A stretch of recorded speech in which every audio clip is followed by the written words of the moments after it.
Former President Donald Trump's recent trip to Saudi Arabia sent shockwaves through the Middle East. His announcement of lifting sanctions on Syria, a nation ravaged by years of civil war, marked a significant shift in U.S. foreign policy. Trump, known for his unconventional approach to international relations, met with Syria's new president, Ahmed al-Sharaa. This meeting, unthinkable just a few years ago, signals a potential thawing of relations between the two countries. Trump's decision to lift sanctions is rooted in several strategic objectives.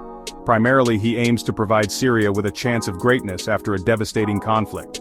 The hope is that economic recovery will foster stability and diminish the appeal of extremism. Secondly, the move seeks to draw Syria into the fold of the Abraham Accords, normalizing relations with Israel and reshaping the regional political landscape.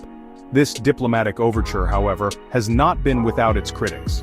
Many argue that lifting sanctions without concrete commitments from Damascus regarding human rights and political reforms is premature.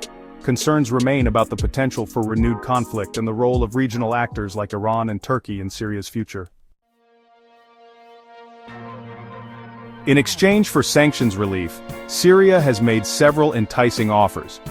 These include granting access to Syrian oil fields, offering lucrative reconstruction contracts to U.S. companies, and even extending permission to build a Trump Tower in Damascus. The potential economic benefits, particularly in the energy and construction sectors, are substantial and could incentivize U.S. investment in Syria's rebuilding process. However, the question remains whether these promises will translate into tangible outcomes. Syria's economy, decimated by years of war, faces monumental challenges. Rebuilding infrastructure, restoring basic services, and attracting foreign investment will require a Herculean effort and sustained international support. Saudi Arabia, a key U.S. ally and a major player in the region, played a crucial role in brokering this diplomatic opening. The kingdom sees Syria's stability as vital to its own security and seeks to counter Iranian influence in Damascus. This rapprochement aligns with Saudi Arabia's broader regional strategy of fostering economic and political cooperation. Trump's visit to Riyadh also saw the finalization of a massive $142 billion arms deal with Saudi Arabia. This deal, encompassing advanced weaponry and technology, underscores the deep security ties between the two nations.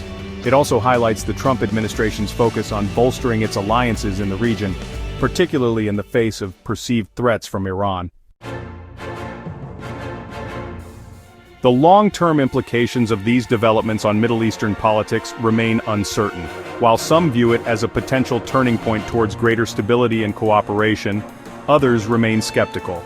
The success of this diplomatic gamble hinges on a multitude of factors, including the Syrian government's willingness to implement reforms, the effectiveness of sanctions relief in stimulating economic recovery, and the regional power dynamics involving Iran, Turkey, and Israel.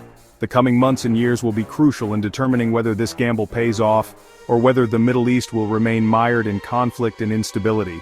The world watches with bated breath as the sands of diplomacy shift once again in this volatile region.